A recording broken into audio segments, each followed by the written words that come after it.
repartas o teu pão com o faminto e recolhas em casa os pobres desterrados. Esse é o tipo de jejum que Deus valoriza. Não se trata de evitar carne por obrigação religiosa, mas de quebrar o coração diante da cruz. Não se trata de trocar a carne por peixe por mera tradição, mas de amar o próximo, de perdoar, de fazer o bem. É isso que Jesus ensinou. Quando foi questionado sobre os jejuns, ele respondeu com sabedoria. Podem, porventura, andar tristes os filhos das bodas, enquanto o esposo está com eles? Dias, porém, virão em que lhes será tirado o esposo, e então jejuarão. Mateus 9,15. O jejum, portanto, é mais do que um ato físico. É uma resposta espiritual à ausência, à saudade, ao anseio por Deus. Durante a Semana Santa, muitas pessoas jejuam ou se abstêm de carne, acreditando que isso agrada a Deus. E, de fato, se feito com reverência, fé e propósito, isso tem valor espiritual.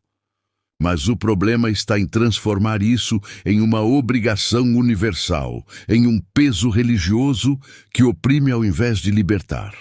A graça de Cristo não se manifesta por meio de dietas, mas por meio de vidas entregues. A cruz não foi erguida para criar cardápios sagrados, mas para redimir a alma humana. O sangue que escorreu do madeiro não santifica a ausência de carne, mas a presença do arrependimento genuíno.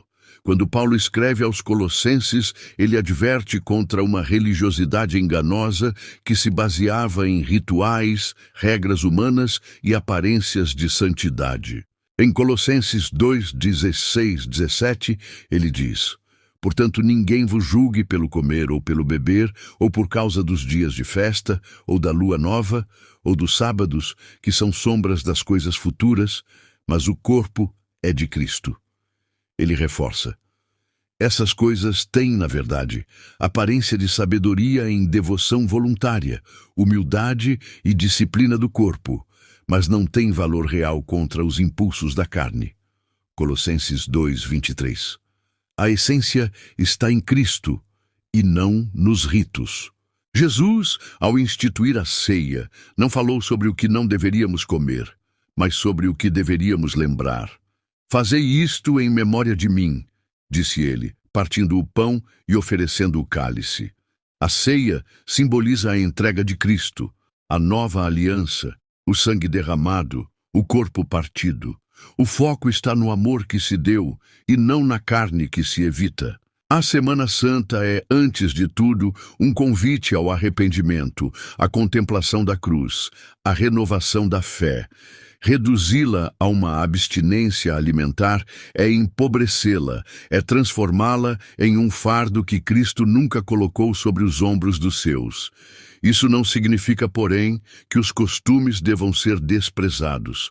Se alguém decide jejuar ou se abster de carne como forma de devoção, que o faça com alegria e propósito. Mas se outro não vê nisso uma obrigação e com consciência tranquila se alimenta normalmente, que o faça com gratidão. O que não se pode permitir é que a religião tome o lugar da graça, que a tradição substitua o evangelho, que o prato se torne mais importante que o coração. Porque Deus sonda o íntimo,